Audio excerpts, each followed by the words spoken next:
This conference will now be recorded. Member Bingham? Here. Member Sloat? Here. Member Rosali? Here. Chair Handen? Here. With them and Cody given notice. Can we please stand for the Pledge of Allegiance? I pledge allegiance to the flag of the United States of America and to the republic for which it stands, one nation, under God, indivisible, with liberty and justice for all.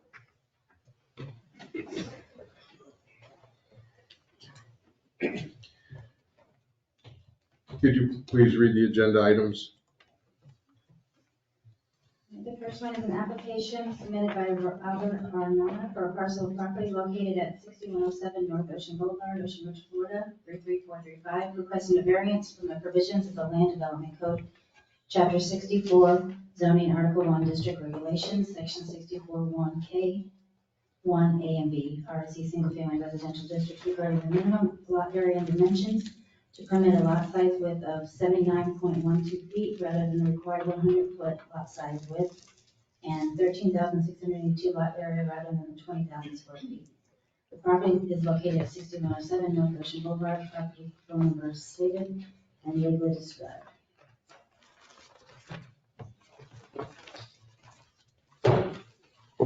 The proceedings are now called to order on agenda item number 1. At this time, any ex parte communication should either be disclosed by identifying the subject of the communication and the identity of the person, group, or entity with whom the communication took place, or any correspondence be provided to the town clerk and made part of the public record. In addition, each member of the commission may identify the existence of any investigations or site visits he or she has conducted, or any expert opinions received, and disclose any conflicts of interest in this manner. Member Sloat? I have not done any visits since the last meeting. Member Bingham?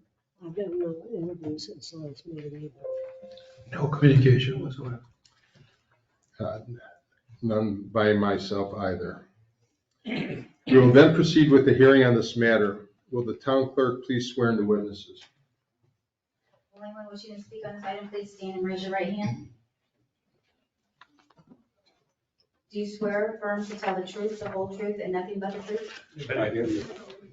When you are called forward, please state your name and address clearly for the record and whether or not you've been sworn in, and please speak directly into the microphone.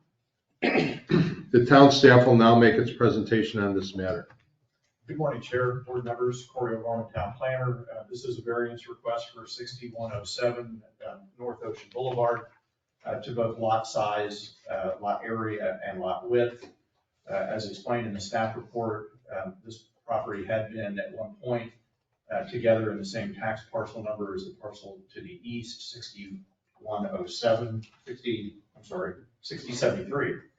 And it was split contrary to town code in the 90s.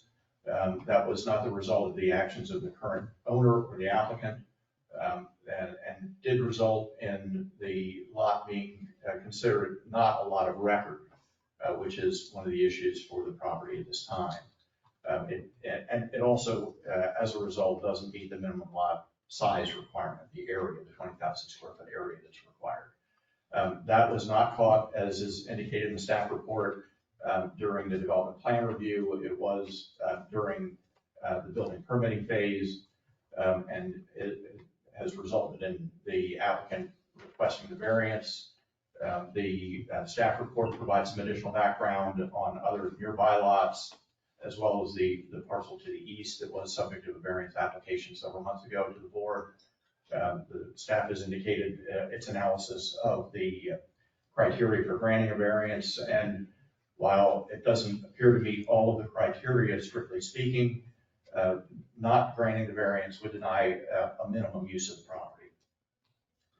Staff recommends to consider the information provided in the staff report, the testimony that you'll hear today, and make its decision regarding granting the variance, and we're here to answer any questions that we can. Thank you. Thank you.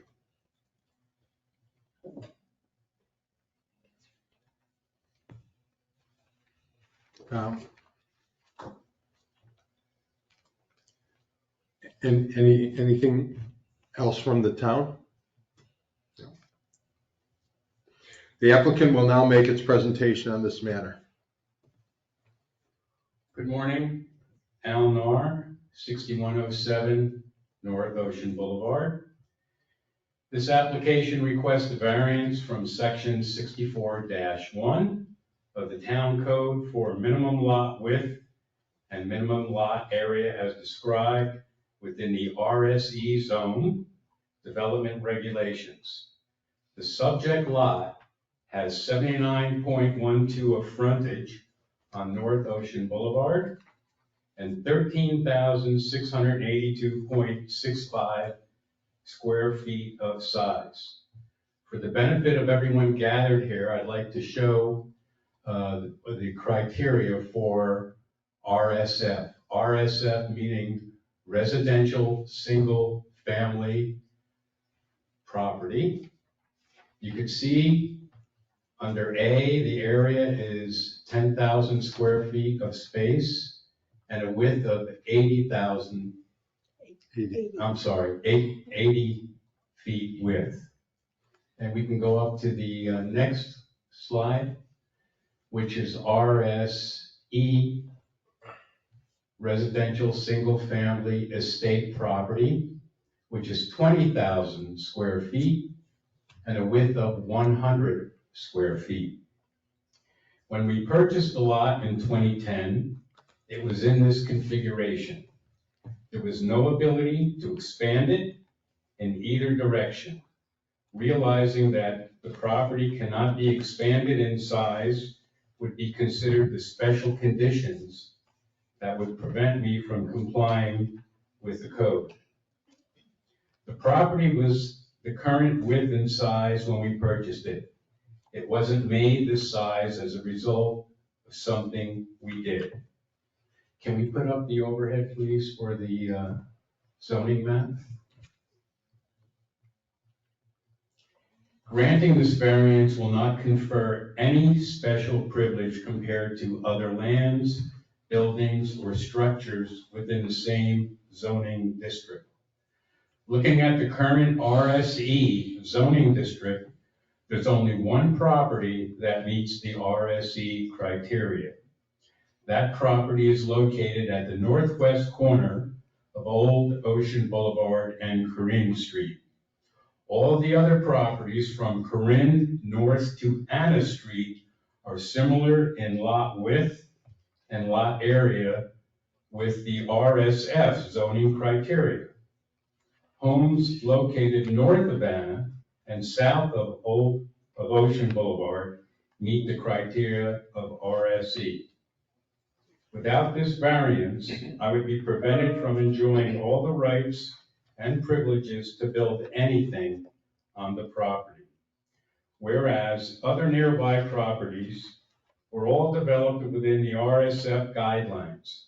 Specifically, the lot size adjacent to the subject property on the south side is nearly identical in size to 6107. In addition, the lot size of 6102 North Ocean Boulevard is similar as well. I have two surveys with me, if anyone would like to examine them, of 6107 and 6103. They're almost identical in size. The proposed design for 6107 has been previously approved by the town and is in compliance with all other applicable town codes, including setbacks, approvals with CCCL and DEP.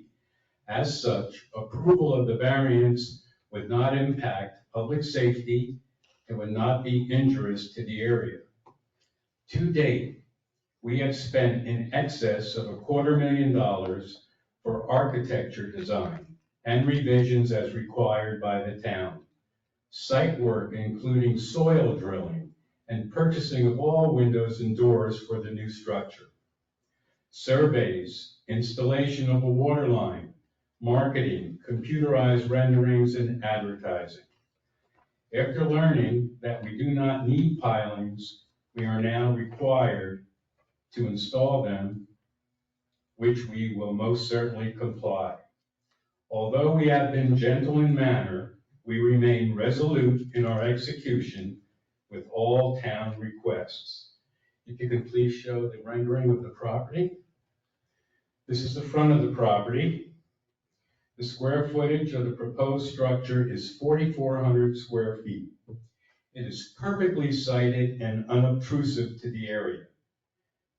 61 North Ocean Boulevard, 6103 North Ocean Boulevard, adjacent to the south of the, is 7,700 square feet under air.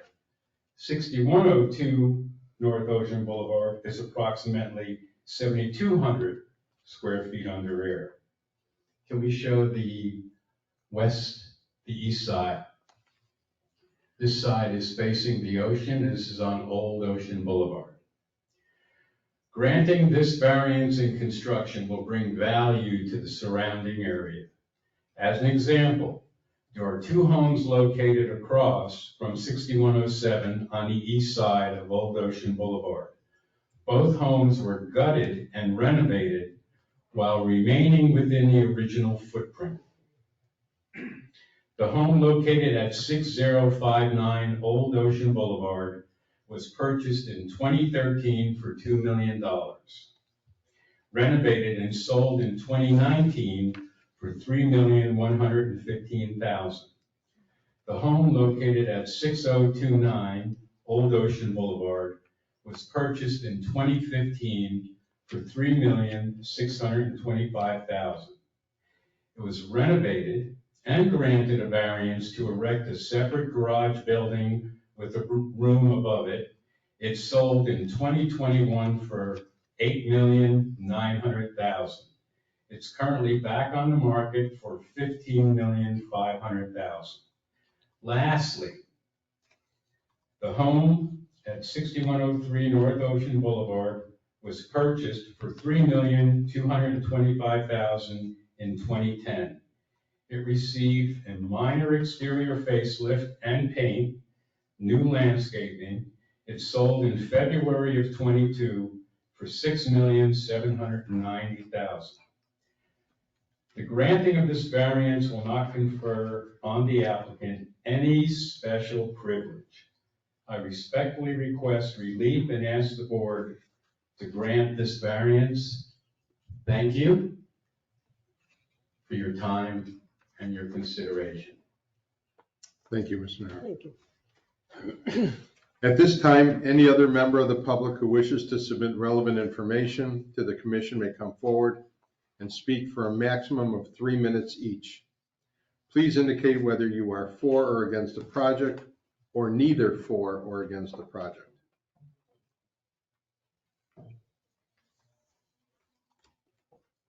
Good morning, Carolyn Cassidy, 7 Hudson. A question for the attorney.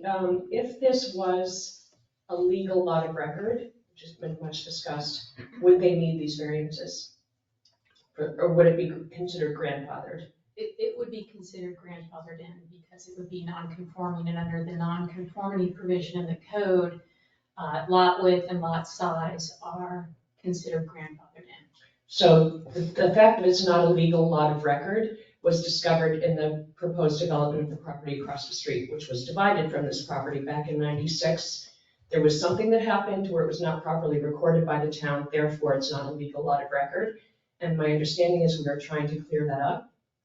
If that was cleared up and resolved, they wouldn't need these variances. I am therefore in favor of the proposed development, and this has been going on for quite some time, and we're trying to resolve what's going on in this part of town. Thank you.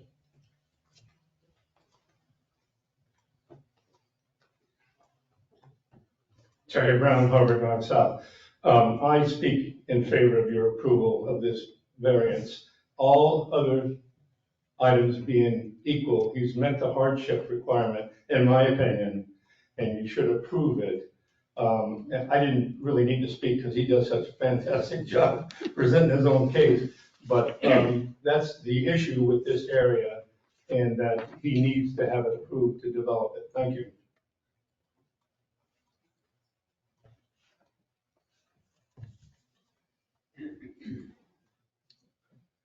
Staff will now make final comments. Mr. Chairman, I have nothing to add. Thank you. Any final comments from the applicant? From me, Yes, I have one last final comment. sure. During the time we were marketing 6103, a family from up north saw the house online and did a virtual tour. And they really liked it, and this was a cash buyer. They flew down, they had sold their company and had a lot of money, and they were ready. As soon as they arrived at the property, they saw a vacant lot next door. And right away they said, we're out of here. So if you look at the street, it's a beautiful street, but the vacant lot is really an eyesore. We need to fill that in. It's like a big smile with a missing tooth. So thank you. Very good. Do any members of the commission have any questions for staff, the applicant, or anyone else who has spoken on this item? Oh, can you turn your microphone on? Mike, Mike. Red. Oh, okay. I have a question. Has the subject of these lots being non-conforming never been addressed by planning and zoning? Particularly when such a furor went up when they sold the lot on the corner and bought half of one lot to make it conforming? And they didn't replan and redistrict this area? I mean, I'm for this project, but have they done nothing about it? Mr. Chairman, the Planning and Zoning Board has considered a code amendment that was submitted by the owner of the property across the street. And based on direction from the commission, are also considering amendments to the code that I'm not prepared to talk about at this point because I don't. Well, no, I just. But they have been discussing, as has the commission, changes that could be implemented that would correct the situation here and on the other lots. Yes, ma'am. I have a question for the staff. Excuse me. Basically, this is a residential estate, single-family estate.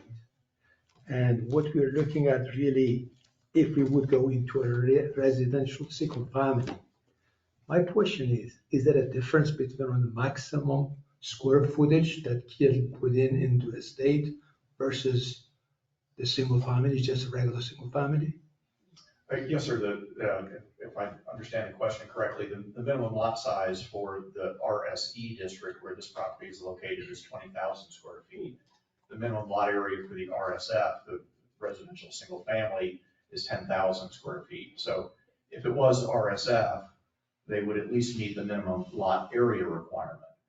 They are like a foot and change short of the lot width requirement for RSF, but they would meet the lot width or the lot area requirement. My question really had nothing to do. My question has to do with the square footage of building they can put in Oh, I'm there. sorry.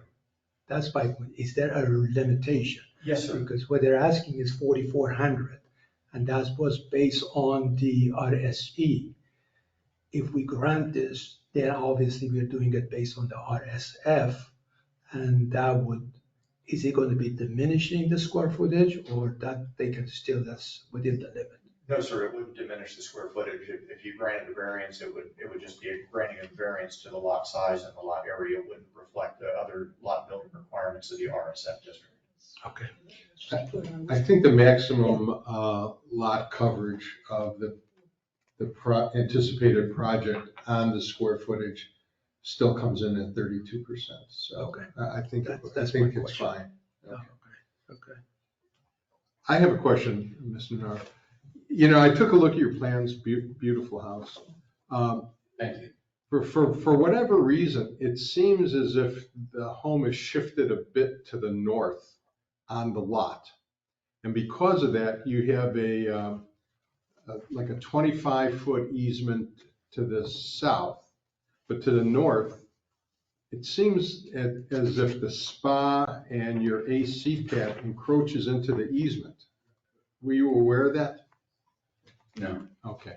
So, because in your statements, you said, everything else complies with easements. And actually, from what I see is it encroaches, and I just don't want you to run into further problems down the pipe. Right, but in our previous meetings with planning and zoning, we complied with all their requests and they approved everything.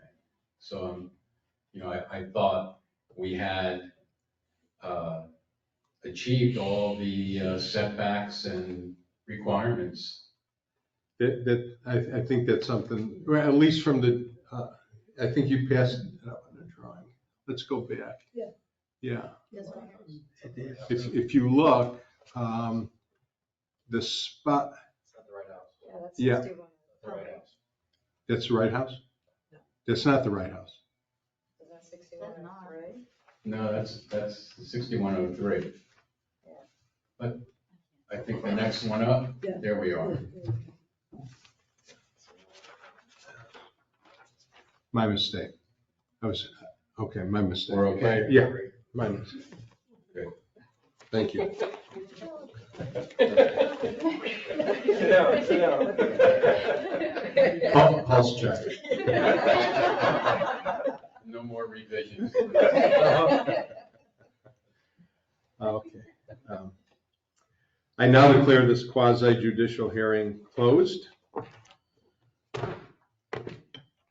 We'll now proceed with comments and deliberation by the commission. I have no comments. I think the three speakers were excellent in their presentation and convinced me to vote for the request. I have no more input. I think it's a good step forward for that area.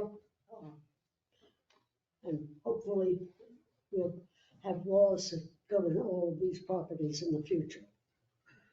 Nick? I agree. I approve this because it was a good presentation. Also, this is just something needs to be done about these Yeah. lots in the future, so they don't have to go through this process. I think this is just shouldn't be there. I'll now entertain a motion on item number 1. So moved. So, Well, we need, And we need, accept the request for variance. and I second the motion. we'll now take a final vote on item number 1. Member Bingham, Aye. Member Sloat, Aye. Member Arceli, Aye. and Chair Henry. Aye. That's it. Thank you. I will miss you all. You're welcome back anytime you'd like to. Please come visit. I will. Town clerk, would you please read the second agenda item? An application submitted by Albert and Patricia Furler as owners for a parcel of property located at 8 Inlet Hay Drive, Ocean Ridge, Florida, 33435, requesting the variance from the provisions of the Land Development Code, Chapter 64, zoning, Article 4, Marinas, docks, and bulkheads, Section 6477B, location, type, and height of docks, floating docks, and pilings to permit a floating dock to be located 3 feet from the property line at east end of seawall rather than 10 foot. Also, Section 6477D to permit kayak racks to be constructed on a floating platform which is normally prohibited.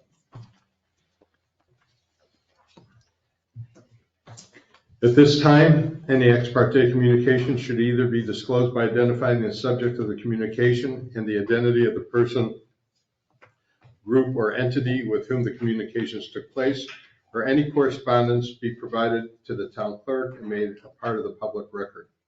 In addition, each member of the commission may identify the existence of any investigations or site visits he or she has conducted, or any expert opinions received, and disclose any conflicts of interest in this matter. I just drove by the property and did not exit my car. I did an in-depth investigation of kayaks. Having been a waterfront instructor at one time, I wanted to see what the safety and the size was. And I find kayaks can be as long as 18 feet, something we might consider. No communication or no discussion. I had previously visited the site, but not since the last Board of Adjustment meeting on this issue. We will then proceed with the hearing on this matter. Will the town clerk please swear in the witnesses? Anyone wishing to speak on the item, please stand and raise your right hand. Do you swear or affirm to tell the truth, the whole truth, and nothing but the truth? When you are called forward, please state your name and address clearly for the record and whether or not you've been sworn in, and please speak directly into the microphone. The town staff will now make its presentation on this matter. Good morning, Chair, board members. Corey O'Gorman, Town Planner. This is a request for a variance for 8 Inlet K Drive for what the code refers to as a floating vessel platform, in this case, of course, for kayaks. This is a variance that was approved by the Board of Adjustment for the extension into the side setback. The variance expired, and when the applicant was working with the building department at the time, determined that the platform was of a size that also needed a variance to the extension into the waterway and for the kayak racks that the code refers to as superstructure and isn't permitted other than a railing at a maximum of 4 feet. The platform itself is 10 by 10, would extend into the waterway by 6 feet because of the mounting brackets that attach to the seawall. It is the same variance that was approved for the side yard setback, extending into the side yard itself. And of course, the racking system, the superstructure, was not previously considered, nor was the extension into the waterway area. The staff report provides some analysis of compliance with the criteria for granting a variance. I do have copies of the code section if you would like them for your reference. And I do also have some photographs of the floating vessel platform that were included in the prior application. And so they were public record previously. They weren't included in this application. I believe the applicant may be bringing some with her as well, but I have those for you if you'd like to take a look at them. And the staff recommendation is to consider the information in the report, the testimony that you'll receive today, and make a decision on the 3 separate variances. And just to point out once again, there are 3 separate variances application, or 3 separate items to be considered, where your prior review was just for the setback. That concludes my presentation, and I'm happy to try to answer any questions. It had been approved. What caused the delay since the last approval? It was additional information, as I understand it, that was requested during the permitting process. I believe the applicant has some additional information that she'll be able to share with you on that. Great. The applicant will now make its presentation on the matter.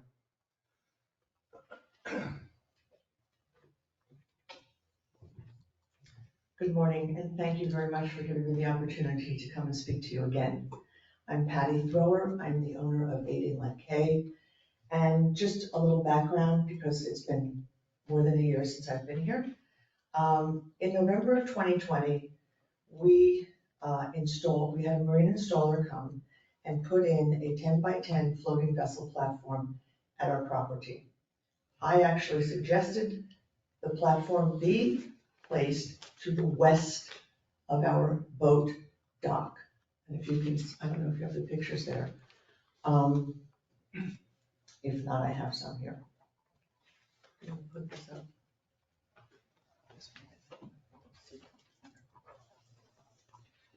The marine installer at that time told me it was really untenable to put the platform at that location because it was subject to too much wave action from the intercoastal, the very large boats, and just weather in general. It would be really untenable. They were afraid it would become loose. It could become a navigational hazard, and it would also be a hazard for my 8 grandchildren who are under the age of 7 to get on and off the platform safely. So he overruled my request, and he said the safest place to put it would be to the east of my boat dock. And you can see that there on the photograph. This put it within 3 feet of the property line.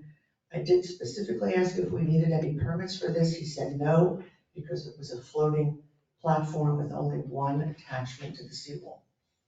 I'm not expert on the town rules, unfortunately. I didn't know. The platform was there, it was installed, it was being used for about 6 months. No one said anything. The neighbors never complained or came over to say we don't like it. We thought everything was fine. Then we received in the mail a citation saying that this was in the wrong place, we needed to get a variance. So we said, okay, we understand, we're happy to do that, which is when we came the first time, before all of you, and made the application for the side variance rules. That was granted on November 17th of 2021 for the allowance of the 3-foot setback instead of the 10-foot setback. In November, right that week, I came back to town hall. I understood I had to get a permit. We were given a list of requirements to file. We went to work on that immediately. One of the things we needed was a DEP survey. We didn't know we needed that. We reached out to the DEP November 24th of 2021. Of course, it was Thanksgiving, it was Christmas, it was New Year's, and it was COVID. No one was answering the phones, no one was replying to emails. We kept trying literally every week, calling and emailing. I can't tell you the frustration of just trying to get a hold of the DEP at that time. In the meantime, we were not aware again, no one told us. We were supposed to move the platform immediately from its location to somewhere else. Again, no one said any of this. So we were fined $1,200 for not moving it immediately. I didn't know I was supposed to do that. We hired the same marine installer. He said it was covered with barnacles. It was almost impossible to move without harming his workers. I finally begged and cajoled him. He came and literally pulled it through the water around my boat dock and secured it with a rope, which is how it is still today. It's literally floating on a rope. Boats have hit it. My boat has hit it going in and out. It's kind of getting banged up a bit. And it's a miracle it hasn't broken free with the storms we've had also. So now we're into Christmas has come and gone, January of 22. Mr. Guy said we needed to have a coastal engineer. We paid $5,000 for a coastal engineer to come and get us through the DEP process. This was a long and involved process. We had another meeting with Mr. Guy in February to be sure that we had complied with all the other requirements for the permit. We submitted all the documents he asked for, the drawings, the surveys, the photos. And I was under the understanding we were just waiting for DEP approval. Then Mr. Guy said, well, we need to hire another engineer to do drawings of how the bracket itself was attached to the seawall. I have all these documents here if anyone wants to see them. This was another $1,500. And then he says he wants another updated survey. That was another $1,200. The DEP got back to us finally and said we needed to wait for June, July, and August to see how the seagrass was growing in the area to determine if the floating platform would impact it. In August of 2022, we got the DEP approval, and we thought we were all set for the final permit in September of 2022.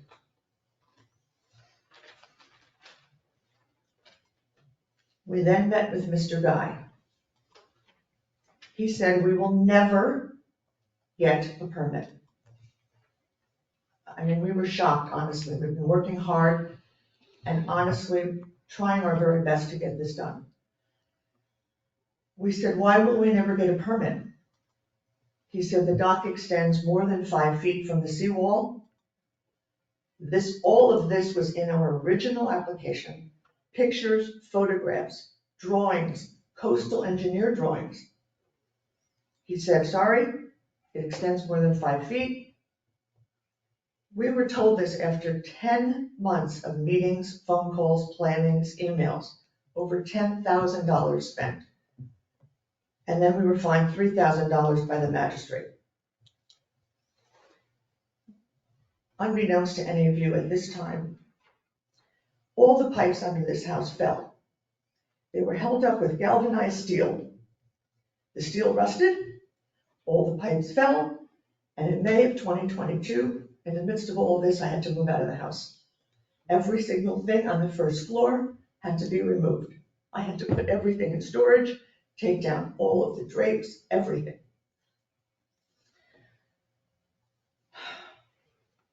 So we vacated and moved back to New Jersey, our home up north, in May of 2022. We had to rent a home in Delray in January to come back here to oversee the construction of the home on the first floor and also to continue with this permitting process. So unfortunately, even though we were in contact by phone and email and really trying our best, we sort of lost some time there. We had no access to our records because of this upset and dislocation, and we also didn't realize that the variance was expiring. We did have one friend at Town Hall, Carla Armstrong, who was our helper and was guiding us through the process. Unfortunately, Carla left or retired, I'm not sure which. When we came back down in January of 2023, we came right to the town to try to proceed with the permitting application, find out what else we needed. We were told now, number one, the variance expired. We didn't know that. Number two, we needed 2 more variances for the platform extending an extra 6 feet from the seawall and another variance for the kayak rack. I honestly felt we were upfront and honest in our first application. All of this was shown in photographs and pictures. If we're not in compliance, we're very happy to do whatever we need. I don't know if you want me to read the requirements that we are asking for now for these variances. I think you have them in front of you. But variance number 1, I think we should do them individually, was for the allowance of the platform to be within 3 feet of the property line. This was the one that was already approved in November of 2021. Our property is exposed to severe boat traffic and wave action. If any of you have been there or seen it, you know it's a corner lot. Across from us is the non-developed area of the mangroves. It's quite shallow there, so boats going up the canal, east into that canal, hug our seawall very closely. And that's why the platform has gotten bumped several times just floating out there. We are not in a no-wake zone, therefore boats of all sizes pass up and down the intracoastal, sending large waves into our seawall. The boat traffic generates waves that make the platform very unstable. Therefore, we had to move it to the area that's more protected, which is the spot east of our boat dock. That was for the first variance. The second variance I'm coming before you today to ask for was to allow the platform to project an extra 6 feet from the seawall. This floating platform to safely launch and store a kayak and paddleboard. Our dock is 10 feet above the water. These are all the new guidelines. I'm sure you're familiar with seawalls. We've had to raise them because of the water being raised, the water levels are raising. This height makes it impossible to safely launch a kayak or paddleboard just from our seawall, plus get them back up on the property safely. The size of the platform is a minimum for safety and use. It's 10 by 10 provides 10 feet by 10 feet, provides stability when walking on the surface of the platform, so it resists tipping from side to side. As I said, my grandchildren are age 1 to 7. These are little children we have to carry down, we have to hold them, we have to be sure they're stable. Obviously, we don't want them falling in the water. So we need the space to climb down on the platform from the ladder and position the watercraft into the water safely. It has to be this size, it's not overly large by any stretch. It's just bare minimum to prevent slipping and falling when launching the watercraft. Therefore, we're kindly asking for the variance to extend 5 feet beyond what it is currently. Variance number 3, allowing for the rack for the kayak storage. We felt it was important. We've seen we went around town, and I have photographs to show you of this as well, different types of kayak storage. We really looked into this a lot. We wanted it to be safe. We didn't want it to provide a navigational hazard. We didn't want the kayaks floating by a rope in the water. We thought that wasn't too safe for other boat traffic. So they showed us this, it's basically a small rack where the kayak is strapped on securely so that it doesn't fall off in storms or wind or wave action. The rack can be moved to the west side of the floating platform if the neighbors object to it. They can't even see it, but that's fine. We'll do whatever it takes. There's no special circumstances that we're asking for this, circumstances that would result from our action. In other words, we haven't done anything to change or do anything other people haven't done already in Ocean Ridge. As I said, the granting of this variance would not confer on our family any special privilege that is denied by the zoning ordinance to other lands, buildings, or structures in the same zoning district.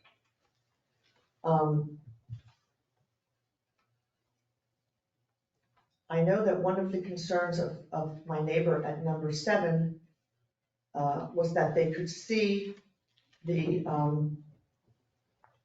kayak, the top, if it's very high water, maybe during king tides, that they could actually see the kayak. So the picture that I showed, do you have that there? I have more pictures.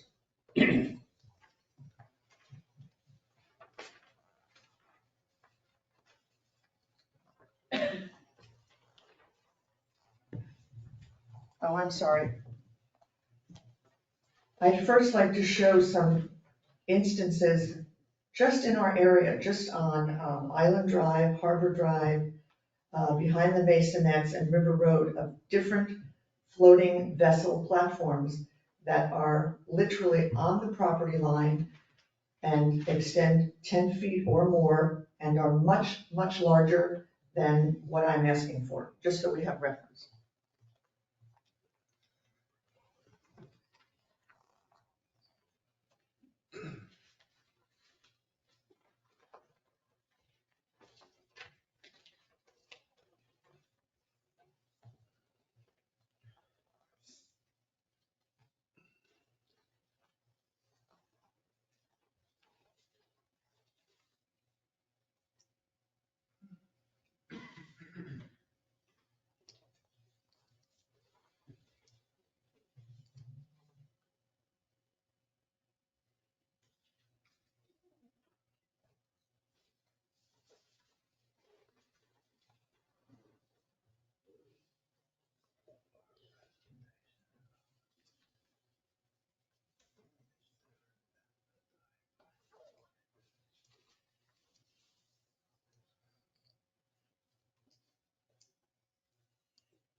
Those were some photos that we went and took just in our area. Now I'd like to show you my floating vessel platform and the kayak and paddleboard attached.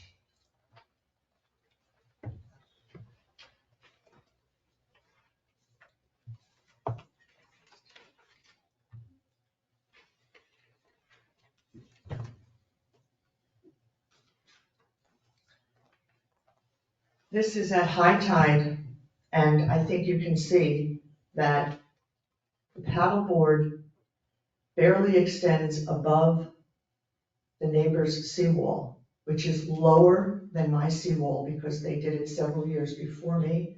And I'm not sure if that's conforming or not, that's not my issue. But they also have a ficus hedge that you can see behind the area of the paddleboard.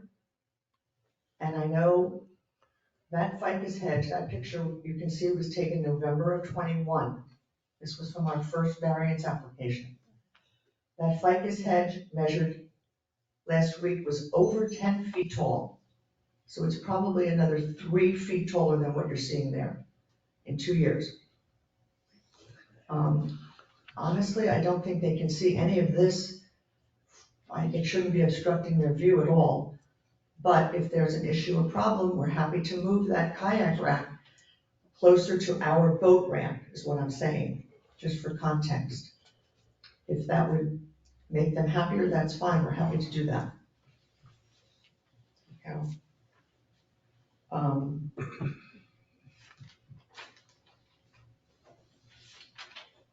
When Mr. Guy told us that we would never get a permit, we requested permits on the other docks that I showed you photos of. We called town hall and said, well, how did all these other docks get permitted, these floating platforms get permitted? You saw some with 3 and 4 kayaks and several paddleboards on them, much, much larger than ours. And at the time we were told they didn't have permits. None of them had permits. And we're happy to comply with all the permitting requirements. I think we've been trying to do this for over 17 months. And we gave them addresses of all those places, and they said, no, none of them had permits. So we're kind of in a quandary. They said the only permit for any floating platform at Ocean Ridge was the 100-foot floating dock behind Wellington Arms. This has 20 individual boats on it. That has been permitted. And my tiny 10 by 10 floating platform with 1 kayak and 1 paddleboard has cost $13,000 and I still don't have a permit. So we're happy to comply with anything the board wants. I thank you for your time, and I'm happy to answer any questions you have. Thank you.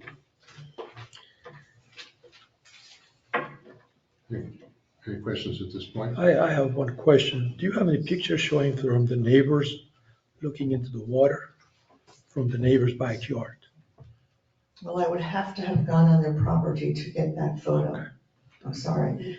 Let me show you these though. That's okay. You answered my question. That's Okay. fine. I have a question. The laws for building platforms and decks, et cetera, were put in place in about 1992. Are you telling me all these things are built and no one has come for any kind of question as to whether they can do it or not? None of them had. Mr. Chairman, my assumption from what the applicant has said is that if the building department reported that there weren't no permits, then the answer to that would be. I know Yeah. planning and zoning put the ordinances in place, and it was about 1992, right, Terry? I think so. Somewhere in there. And this would make me suggest we do a little bit of investigation. At this time, Oh, I'm sorry, I believe some of those permits may be there under Palm Beach County because prior to certain years, all the permits were issued by the county, not the town. Yeah, but I can't believe that all of these have been Just saying, maybe the town doesn't have it, but the county has. Mr. Chair, if I may, I believe Mr. Gorman said that he does have available the code requirements, and there are floating platforms that are allowed in town without permits. So, without knowing more about each particular piece of property and their platform, whether or not it was supposed to have a permit or not, it's kind of hard to say at this point. Question. If they're allowed without permits, do they not have to comply with the setbacks if they? They would have to comply with the setback. That's one of the requirements of the code provision, is compliance with the setback, but as long as they're not attached to the seawall or bulkhead, they're moored, they're allowed to exist without a permit, but they would have to comply with setbacks. And is this one being moored? This one is attached. Attached. Setbacks do change though, over time. So depending on when it was installed, Well, I'm just saying. planning and zoning took care of this in 1992, and the setback was, I believe, 10 feet. At this time, any other member of the public who wishes to submit relevant information to the commission may come forward and speak for a maximum of 3 minutes each. Please indicate whether you are for or against the project or neither for or against the project. I'm Nancy Fornatora, 7 Inlet K Drive, and I. Can you Please come forward. Oh, They're gonna yield that time. We're yielding our to time the- to our attorney. This is Gil Fornatora, 7 Inlet K Drive. Our opposition to this motion will be put forth by our attorney, Mr. Glickman, and he will put our position before you, And we cede our time. and we cede our Thank you. Sit down. explanation and our time. Thank you. Mr. Glickman. Thank you. I'm one of the Fornatora's attorneys as well. I'm ceding my time to Mr. Glickman. Come. Mr. Glickman, you're up. Very good, thank you. Mr. Chair, just one thing, since these are the neighbors next door, for purposes of quasi-judicial hearing, I believe they would be treated as an affected party. So instead of them just being treated as public comment, they do have more of an interest in this matter than, say, just the general public. So I do recommend providing them some leeway, because under the laws for quasi-judicial hearing, they do have additional rights above and beyond what the general public would have. Thank you. Thank you.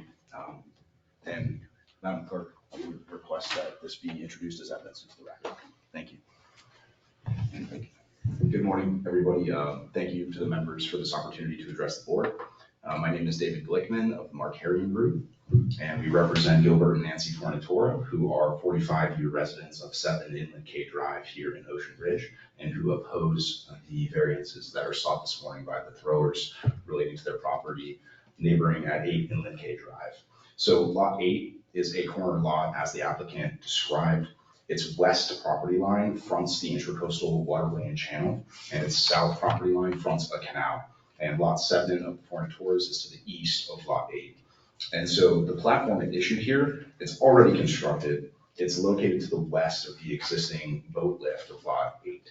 So if you didn't already know, it was alluded to by the applicant, this platform was originally constructed by Lot 8 to the east of that boat lift without a permit. And it did incur fines until it was moved to the west of Lot 8's boat lift, where it has remained for over a year without any significant incident. That ficus hedge that was referred to was actually installed specifically by Lot 7 to obscure the view of the structure that was originally installed to the east of the boat lift. And as an initial matter, before I get into the criteria, we wanted to point out that Lot 8 actually applied for an administrative variance here, as opposed to a land development code variance. And the administrative variance procedure that was used here only applies to grandfathered uses, lots, and structures. And in our review of Lot 8's application, we didn't identify any evidence that showed that the variances sought here relate to a grandfathered use, lot, or structure. quite the opposite, in fact, where they relate to a structure that was originally constructed without a permit in violation of town ordinances. So please consider the potential use of an incorrect application as a ground to deny the variances in and of itself. However, moving more substantively into the criteria, we take the position that the application doesn't meet all 10 of the criteria that it's required to meet under section 63-73B. And even if one of those criteria is not met, the board must deny the variances under the applicable standard. All 10 must be met. So we'd also point out that staff in its analysis seems to identify a number of criteria which are not met. And so with regard to specific criteria, A through G, criteria A fails because there are many other homes in Ocean Ridge that front the Intracoastal Channel itself. And Lot 8 in its application hasn't identified any unique circumstances that those other homes don't experience. Staff accurately noted in connection with criteria A that the request for the rack, the superstructure, doesn't actually relate to Lot 8's land itself, which the variances require. And we also take the position that the issue of wake that's been discussed by the applicant also does not relate to the actual land itself. Criteria B fails because back in 2018, Lot 8 constructed their boat lift directly against Lot 7's property line and was actually required by the town to move the boat lift itself west. So in response, Lot 8 did so, but they moved it as close as possible to Lot 7's property line, which left no permissible room to the east of it for any other structure. So it was this affirmative decision by Lot 8 to place the boat lift as close to those setbacks requirements as possible, which is resulting in this purported need for these variances here, not any unique conditions outside of Lot 8's control. Remember, please, that Lot 8 actually built the seawall and the dock that's at issue. And so we take the position that they created the condition that they're now seeking to avoid by way of variance. Criteria C fails because the staff in its analysis noted that granting these variances would allow the platform first to be located closer to the side property line than is permitted by the zoning ordinance. Number two, that it would allow it to extend further into the waterway than is permitted by the zoning ordinance. And number three, it would permit it to contain this superstructure that's been discussed, which staff notes is expressly prohibited by the zoning ordinance. The discussion about this prior variance, we believe, is a red herring because that variance, as has been discussed, did lapse after Lot 8 was unable to obtain the permits necessary to implement it, despite obtaining more and more extensions to do so. And we don't believe there are any conditions which should permit Lot 8 a second bite at the apple, so to speak. Criteria D fails because the staff analysis specifically notes that the literal interpretation of the setback requirements would enforce the very same standard that's applicable to all other properties in this same zoning district. So we believe that granting these variances would actually impermissibly provide Lot 8 with more rights than are enjoyed by similar properties within the same zoning district.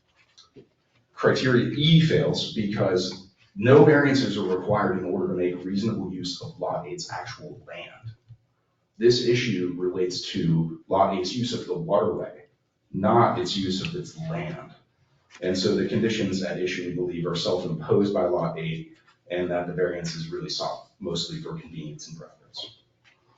Finally, criteria F and G fail because if this use was in harmony with the general intent of the ordinance, then we believe that no variance would be required. And in our view, the proposed use would permit this eyesore structure to be placed directly in Lot 7's water view and would therefore negatively impact Lot 7's property rights, including its property value. Lot 8's application doesn't really provide any specific evidence as to unnecessary and undue hardship. The bare contention that this is the only location and size for the platform to be safe without expert testimony is insufficient evidence to support the requested variance. And we would note that there was no expert or marine installer or other engineer that testified during the applicant's presentation in support of it.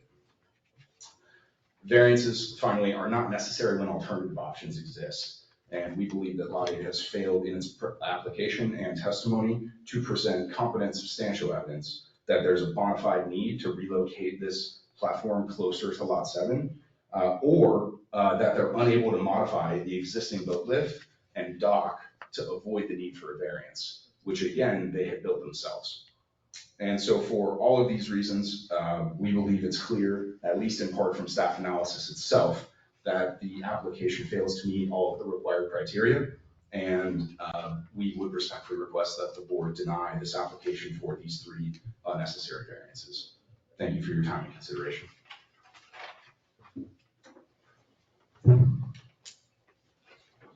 I'm happy to answer any questions.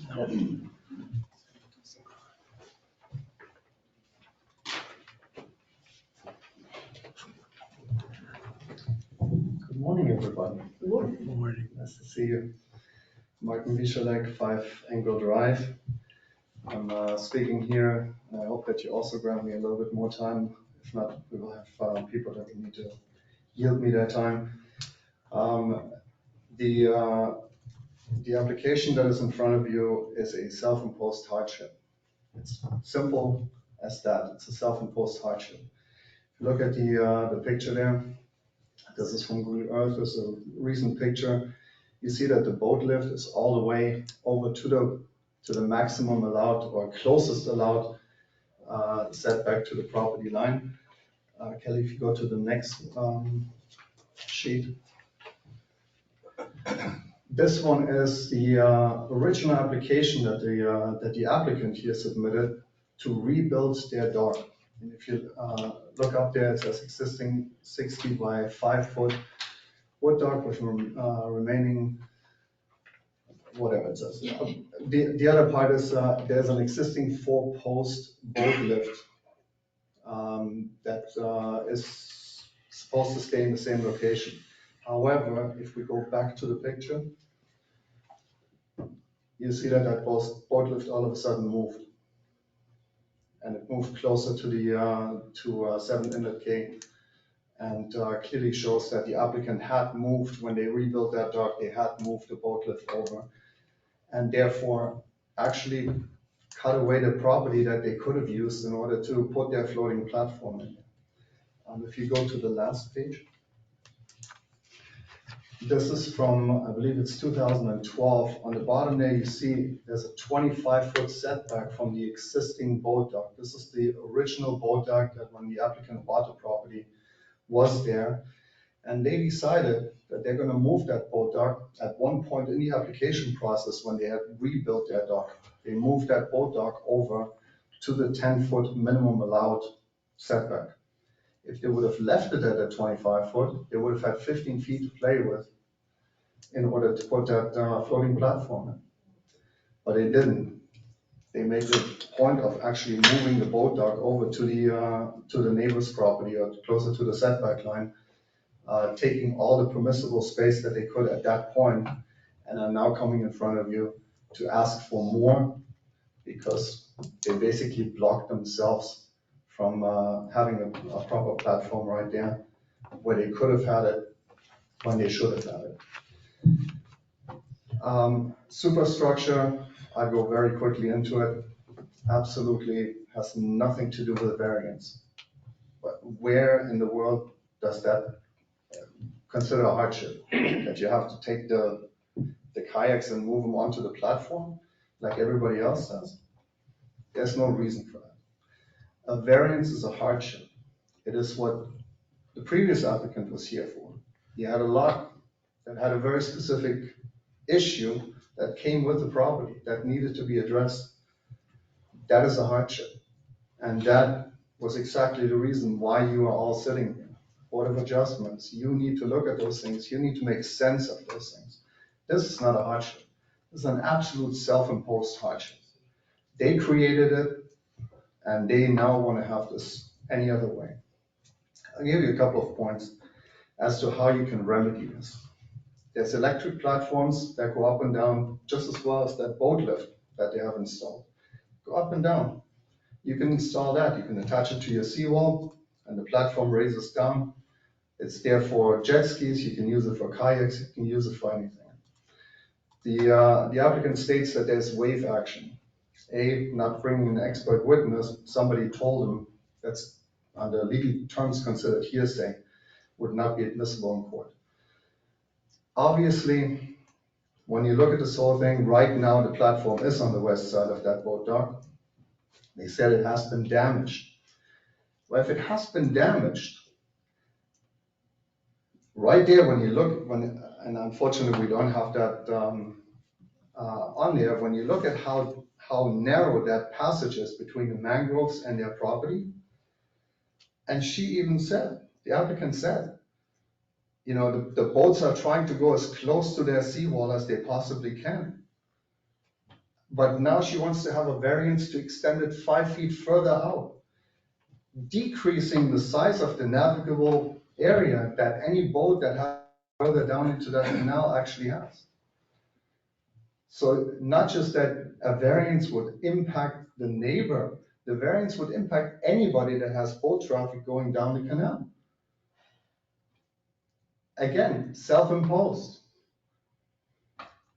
Here's the easy fix. Put an electric one in there. There's a company called,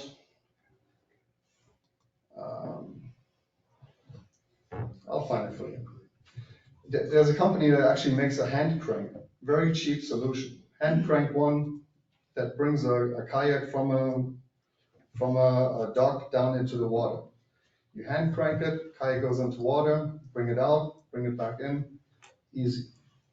Single operation, single use operation. The other thing is, as far as safety is concerned, if you have 7-year-old kids and you're concerned about wave action on the platform itself, you probably shouldn't be letting a 7-year-old go on a kayak on a platform. They shouldn't be, if the wave action is that severe that the platform is moving back and forth, then shouldn't the kids not be in the water in the first place? I wouldn't let my kids go into the water, not at that age. Again, other solution, cut off part of your boat dock. That's where you can put the floating platform. If it's that important to you, give some up. Kelly, if you can go back to that picture. When you look at the top picture of that, you see that the house is angled in a way that it basically takes the entire frontage of the waterway into consideration. View. And that is really what this is about. This is about view and nothing else but view. Obviously, it's a prime property. They definitely have one of the nicest properties that exist in town on the waterway, and they built a beautiful house there, and they made every use of their view, which they probably paid a lot of money for. And I get it. But you have other options on this property. And it is not the neighbors that need to suffer because you do not want to look at your own platform. Put it where the platform belongs, within your property, not within the setback. And if you don't want to look at it, trust me, the neighbor doesn't want to look at it either. Again, self-imposed hardship, that in itself disqualifies this application from moving forward. Thank you.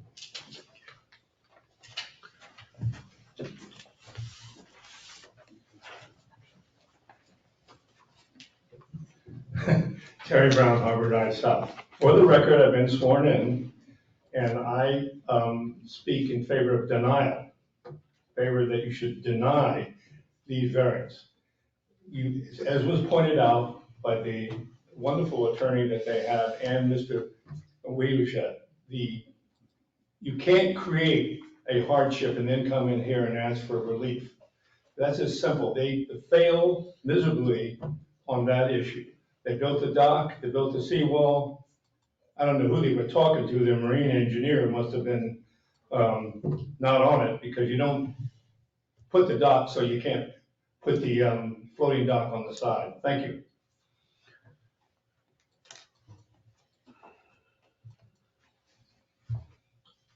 Carolyn Cassidy, 7 Hudson.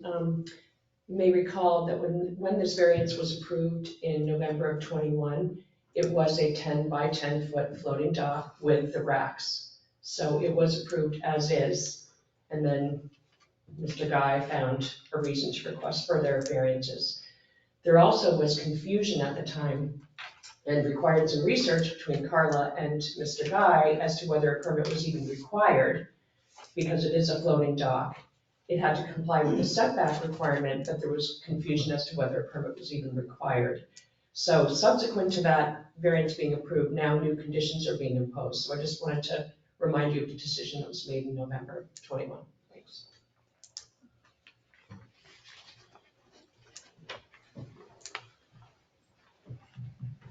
Good morning, Fritz Stebbett, 18 Harbor Drive South. I've lived in my house about 2 years, and we put in our seawall and our dock, and we did everything according to the requirements. We honored the 10-foot setbacks, and since we've been there, my wife would like to have a floating dock of some sort put in as well, but we can't find a way of doing it, so we've held back.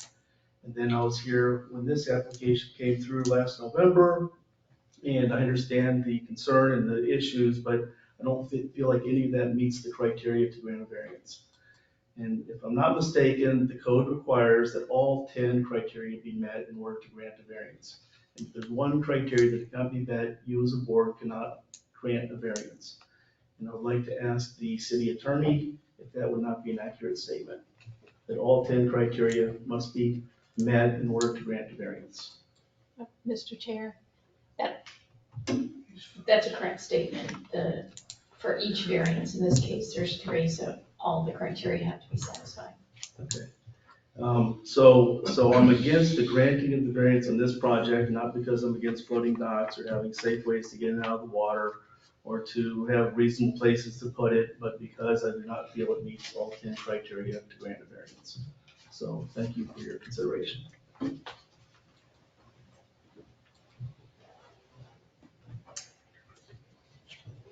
Staff will now make its final comments. Bruce, may I address some of the issues brought up? Sure. I have no additional comments, Mr. Chairman.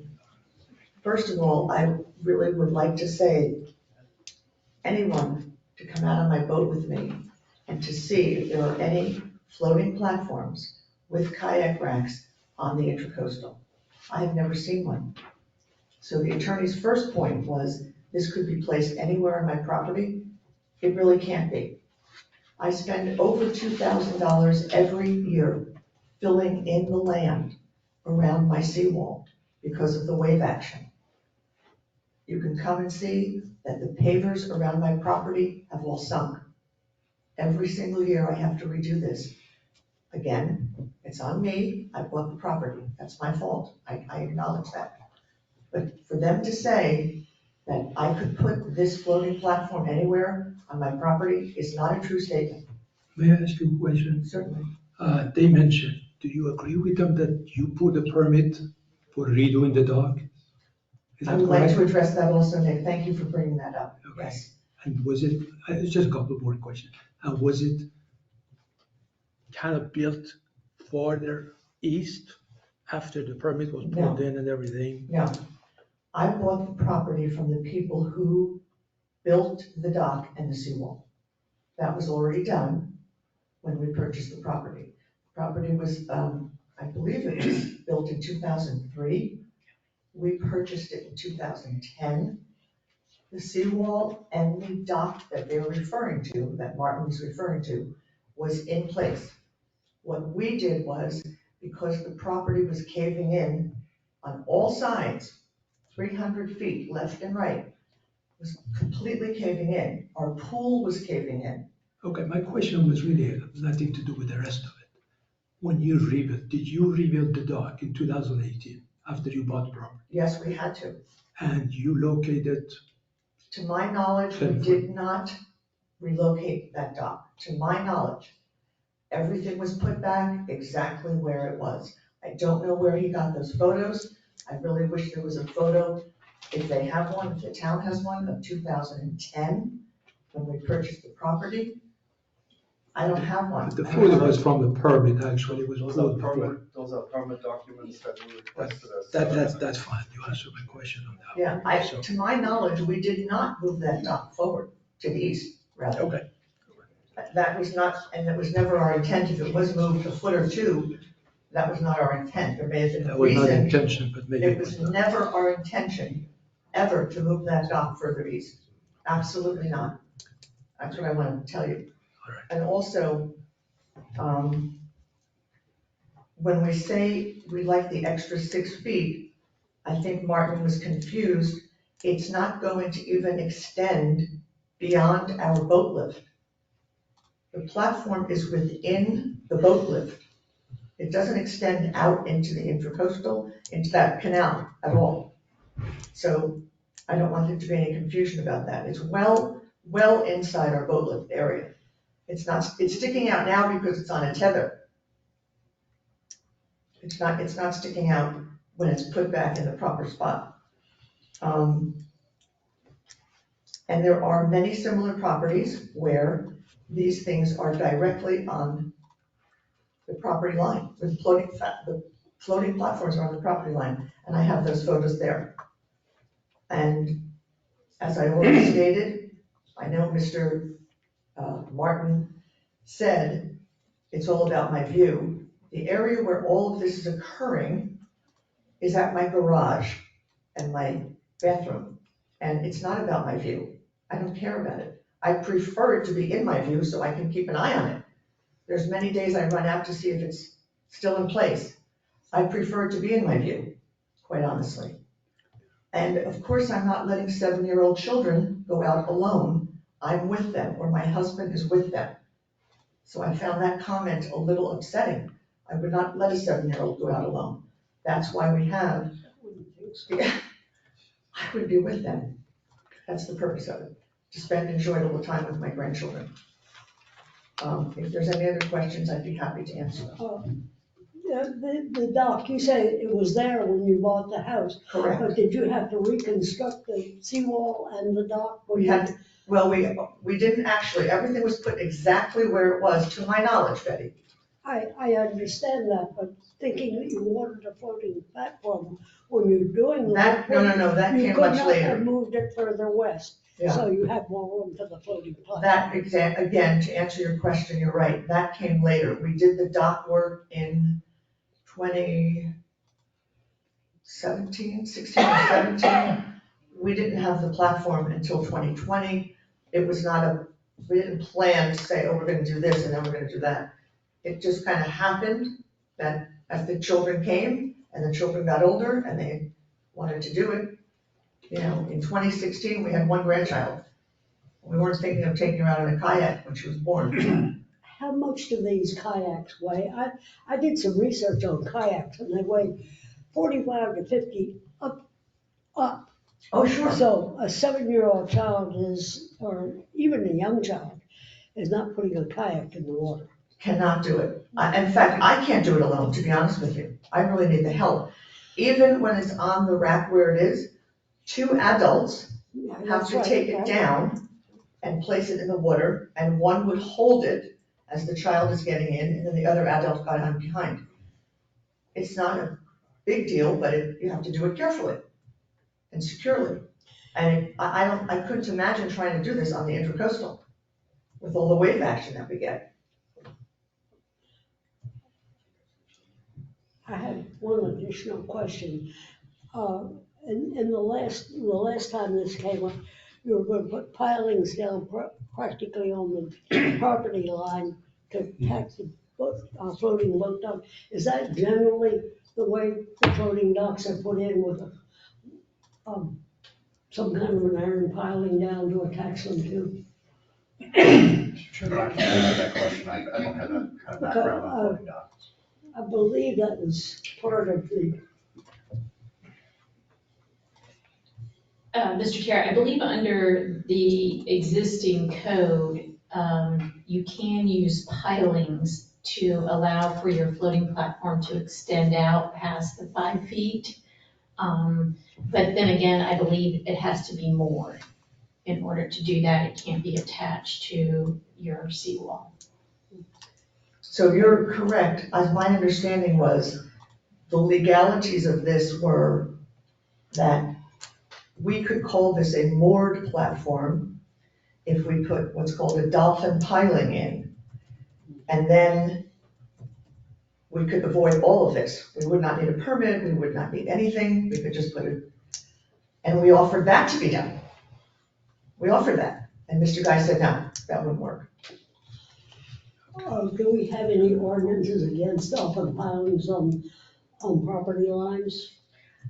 I don't know about this particular conversation, but I believe there was still an issue with the setback.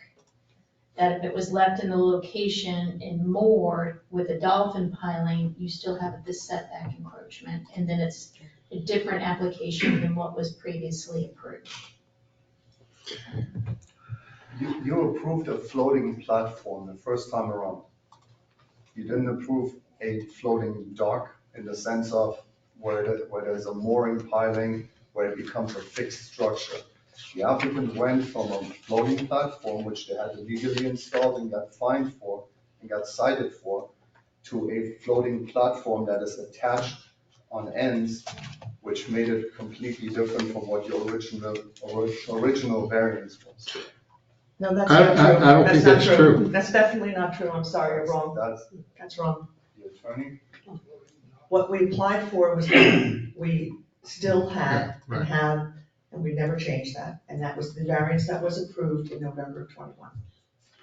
I have a question. You say you rebuilt the seawall? Yes. And the dock is in the same place? Yes. Do you have any architectural drawings or any photographs of where the dock was located before you rebuilt the seawall? I think I might. I'd have to wait till all my things came out of storage, because that's where all the documentation for everything is. We had to take everything out of the house, if you'll recall. Hopefully, as of right now, fingers crossed, May 5th is the day I'm supposed to be getting back in my home. And I'm sure we can try to track those down for you. Yeah, because the only way we can assume that you're correct is to see a picture of what was before and compare it to what is now. Right. Those things are all in the storage bin in Pompano. Well, maybe you're a little early in requesting the variance without those photos, because you're claiming that everything is exactly the same after this, the new seawall was put in. Yes, to my knowledge. And certainly we did not ever say, please move the dock further east. We never said that. There may have been a reason if it was moved a foot or two. There's no way that was moved 10 or 15 feet as Martin is trying to claim. There's no way that happened. It's on your plan. Any other questions? I have one more. What are the sizes of the kayaks you intend to put on this? Again, I'm thinking it might be 10 or 12 feet. I'm not positive. And the I racks could go measure. to north to south or east to west? The kayak goes north-south on the rack. Is that what you're asking? Yeah. Yeah, it goes north-south on the rack. And again, we can change that if that's an issue. Is it a one-person kayak or two? Two. Because the children can't go by themselves. That's for sure.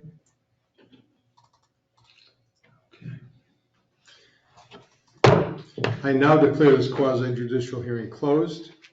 We'll now proceed with comments and deliberation by the commission. I have some serious problems with approving any of the three proposed variances. I think there isn't sufficient information at this point, and I think the arguments against the petitioner were convincing for me that there are some problems here.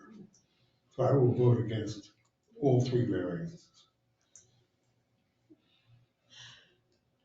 Well, I would vote against them, going back to study the variances, the rules we put in 1992 for boats in the water, docks, everything else. So that one person isn't infringing upon another person's rights and privacies and views. And I would think that the easiest thing to do would have been to move this dock 6 feet further west. I don't really see any justification to approve any of the variance requested, because based on the discussion here, there's so many options available to the owner that can be placed other places or can be floating, especially with 1 year being floating and no accident happened and nothing happened there. So I would pretty much go against all the three. So I just want to remind the members that this variance has already been approved in the past, okay? And we did so on the basis of safety, that someone with a higher pay grade than mine in this area, as Mr. Garment points out, a marine engineer advised the applicant that for their safety, they keep the platform to the east of their existing boat lift because they are in a no-wake zone. That's not a hardship that they develop themselves. The no-wake zone is what the county or state provides. Okay, so it was on that basis of safety that we approved the variance in the past. It certainly seems that the applicant has been very diligent in the process to proceed since the last variance, and that's why I asked what happened, why it expired. But considering COVID, considering the number of hoops that were designed to have the applicant jump through, I understand now why the variance had expired before they can satisfy the request. As far as attachment to the seawall or dolphin piling, if it would make you feel more comfortable, Bob, if it's possible for the applicant to have the marine installer, the marine engineer, to at least submit a written explanation of why they made those recommendations to you, would that satisfy your concerns? Yes. Okay. That would, let me clarify here. I believe the only thing was approved before was the 3-foot setback. The other two variants are new requests. I don't believe that's true. No, it is a copy right here. Mr. Chair, if I may maybe provide a little clarity on that. From a staff standpoint, staff tries to provide applicants, obviously, guidance on what they need to do to complete a variance application. The initial application that came in that was approved back in November of 21 was only for the setback. I can't speak for when staff may have realized that the request for the variance also required the two other variances that are before you today, but the actual application that came for you back then was only for the side setback. So my understanding is when the building official realized that they only have a variance from the side setback, that then they would be limited to the 5 foot from the seawall, and they would also be limited on the height issue. That was brought up later. So once the variance expired, it all kind of became moot, and when they reapplied for the variance, it was to make sure that they got all the issues covered in this application that's before you. So that's my understanding of how this changed from the initial application to now. Well, the size of the platform has increased, and as you No. has it? Oh, it goes out 16 feet now. I believe it was 10 by 10. I Yeah. looked at the old application and now it's 10 by 11. No, The the setback. It's because of the Because of the attachment. Yeah. Okay, it's the setback, okay. But it stays within not only within the footprint of the existing boat lift. There are dolphin pilings that can be placed to moor a boat, and that goes out even further than the existing boat lift.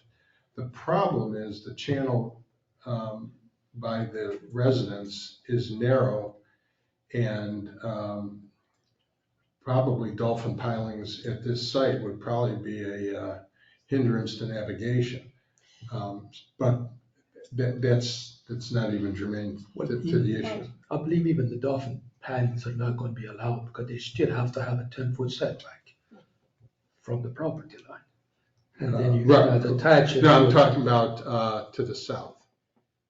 To the east cannot be, the dolphin piling cannot be installed. East is, East, it yeah. cannot be installed. Therefore, you cannot attach to something that cannot be installed itself, the dolphin piling.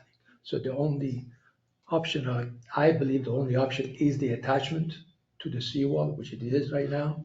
And therefore, as I said, I don't really see any justification even with all that, because the options are there. The options are there, going it, moving it westward or leaving it, because I don't think there's a permit required for just floating without any attachment. And that can be pulled in when they need to use it, pulled back on the other side.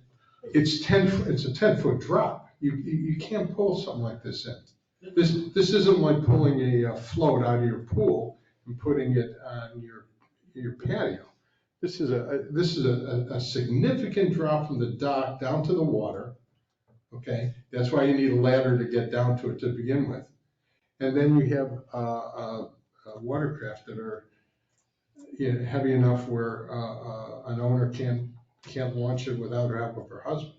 So this, to me, it bodes the safety issue. If you force the homeowner to move it westward, you're moving it into the no-wake zone, and I think potentially. That's where it is for the last year. It sits there for the last year. But not being used. We can't use it. That's not really for us. If they're going to carry young children down. Well, they have to go down. It depends on the height of the tide. But the option Because here the is. new rules for the docks are elevated. Yeah, but the option I see here, if we're talking about just the what you call for the wire, for the vessel, whatever, it can be probably attached next to the property, horizontal, parallel to the building, not vertical. It can be right there, and it can be like Martin say, cranking up or cranking down, or a davit or something, which doesn't really take a lot of place. And that can go down, can go up, and can be moved. Doesn't need that. You don't need to have a 10 by 10 floating to, dock it from there. This is what I see really based on, I don't really see the justification, but that's, again. I personally don't know all the options available to the homeowner. This is just the application for what is existing on their property that had been improved in the past. Would you like to see that report from? Yes, I would.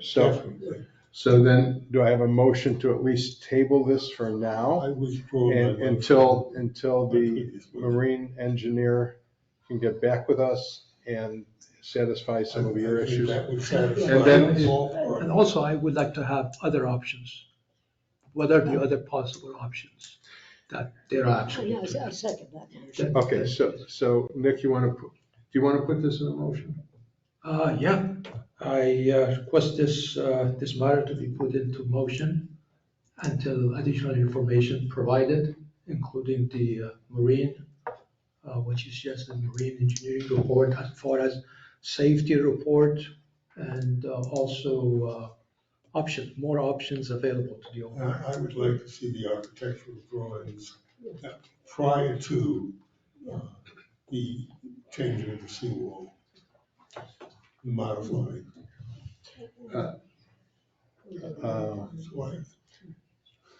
You second? I'll second that. Can we have a vote?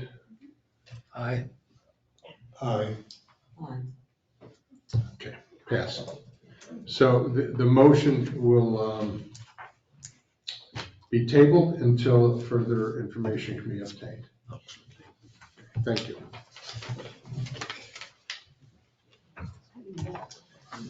This meeting of the Board of Adjustment is now adjourned.